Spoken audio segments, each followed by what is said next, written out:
Sebagai penutup juga, saya perlu sampaikan, orang di hari kiamat ada 3 orang yang menyesal nanti. Yang pertama penyesalan abadi, itu adalah orang yang meninggal dalam keadaan kafir, musyrik ataupun munafik. Naudzubillah. Ini mereka menyesal karena mereka tidak bisa lagi perbaiki selamanya. Mereka masuk neraka khalidina fiha, kekal di dalamnya. Yang kedua, penyesalan orang-orang muslim dikenal dengan istilah usatul mukminin. Orang muslim atau orang mukmin tapi masih banyak dosanya.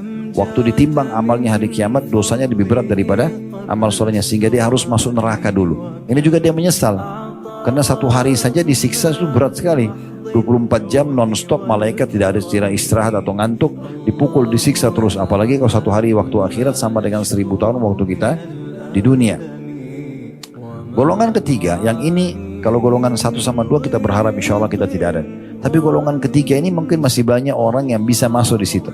Yaitu penyesalan sebagian ahli surga yang sudah masuk surga, ya, karena mereka biasa melalaikan ibadah-ibadah yang sebenarnya kalau dia kerjakan selama di dunia, kayak baca Quran, kayak zikir, kayak sedekah, kayak majelis ilmu, jenguk orang sakit misalnya atau bantu orang, itu bisa membawa dia ke derajat di sana.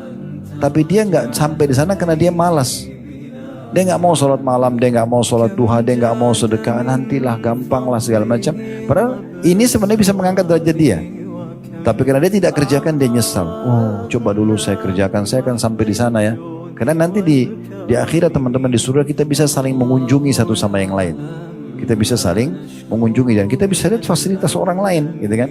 Walaupun hati kita sudah tidak hasad lagi, kita nggak merasa iri karena hati sudah dibersihkan. Tetapi perasaan muncul, kita mengatakan kalau seandainya dulu saya berbuat lebih banyak, saya akan sampai di derajat itu. Maka itu ada saja bisa muncul.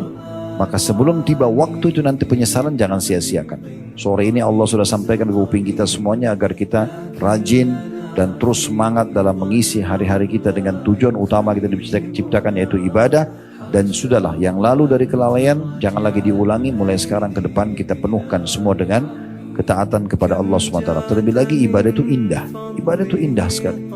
Dulu majelis ilmu begini indah, kita dengarin, ya kita simak, kita merasa ada manfaat, ada ketenangan jiwa. Kita sholat itu indah, kita haji dan umroh indah, jihad itu indah. Semuanya ibadah itu sebenarnya indah sekali.